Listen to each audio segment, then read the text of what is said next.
Nam-myoho Renge-kyo, Nam-myoho Renge-kyo, Nam-myoho Renge-kyo, Nam-myoho Renge-kyo. Science has sent orbiters to Neptune, eradicated smallpox, and created a supercomputer that can do 60 trillion calculations per second. Science frees us from superstition and dogma and enables us to base our knowledge on evidence. Well, most of us. Previously, I've explored how organized faith and primitive religious values blight our lives. You take the women and dress them like whores on the street. I don't dress women, they dress themselves. Do it now, but you allow it as a norm. The fault line runs deeper even than religion. There are two ways of looking at the world, through faith and superstition, or through the rigors of logic, observation and evidence, through reason. Yet today, reason has a battle on its hands.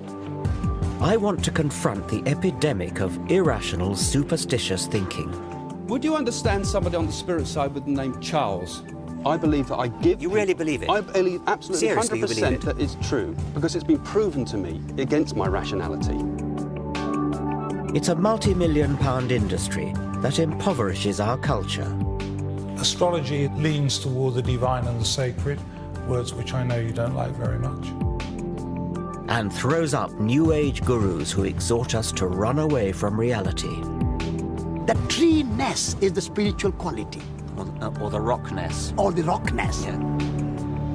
As a scientist, I don't think our indulgence of irrational superstition is harmless. I believe it profoundly undermines civilization.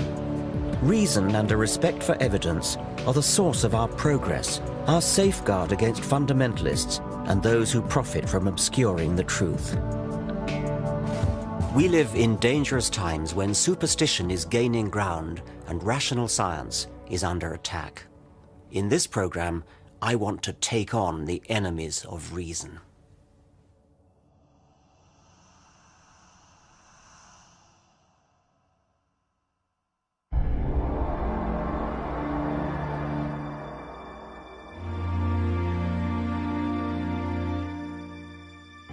"300 years ago, in the Age of Enlightenment, scientists and philosophers from Galileo to David Hume had the courage to stand up for intellectual principles and reason.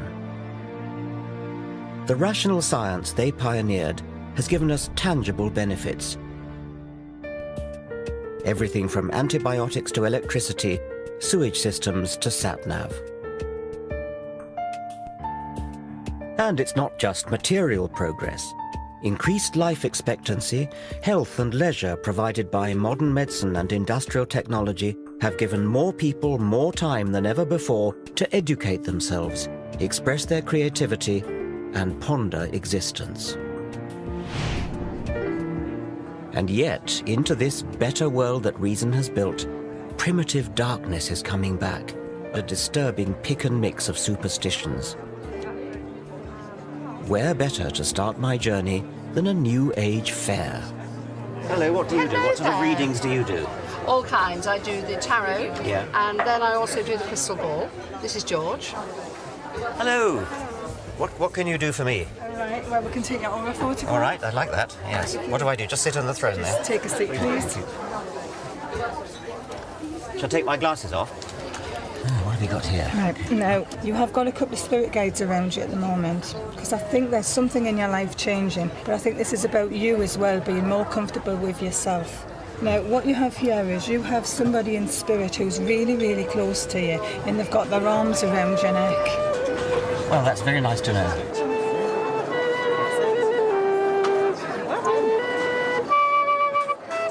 All these people reap the rewards of science and reason, but many here revel in a foggy suspicion of scientific thinking. Okay, so you could teach me how to use my psychic energy? Yes. Is that the idea? Yes. You can rely much better on that than on your head.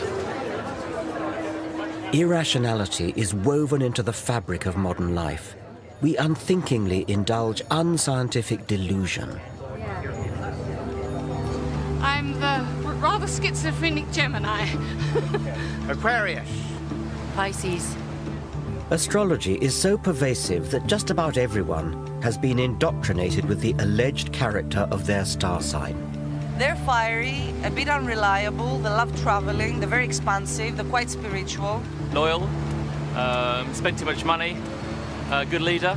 They can be a bit moody, swinging one way and the other. They can be very bubbly 1 minute and then a bit down, and you never know what you're going to get with them, my husband says.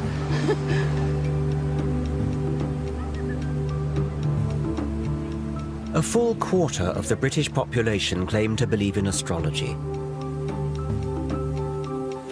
That's more than believe in any one of the gods touted by religions. Day in, day out, astrological horoscopes get far more newspaper column inches than science. Amusingly, it falls foul of our modern taboo against lazy stereotyping. How would we react if a newspaper published a daily column that read something like this? Germans, it is in your nature to be hard-working and methodical, which should serve you well at work today. In your personal relationships, especially this evening, you will need to curb your natural tendency to obey orders. Chinese, inscrutability has many advantages, but it may be your undoing today. British, your stiff upper lip may serve you well in business dealings, but try to relax and let yourself go in your social life. And so on through 12 national stereotypes.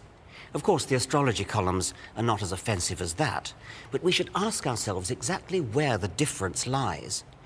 Both are guilty of facile discrimination, dividing humanity up into exclusive groups based on no evidence. So now I want to find out how those who trade in such irrational nonsense can possibly justify what they do. This is a map of the cosmos with London in the very centre.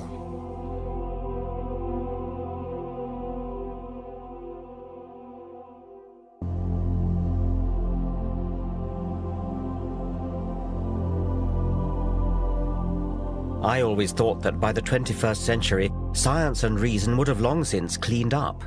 And yet every day of the week, we're encouraged to retreat into the fog of the superstitious past. Astrology is a primitive belief system made into elaborate pseudoscience. It arrogantly makes humans the focal point of the universe.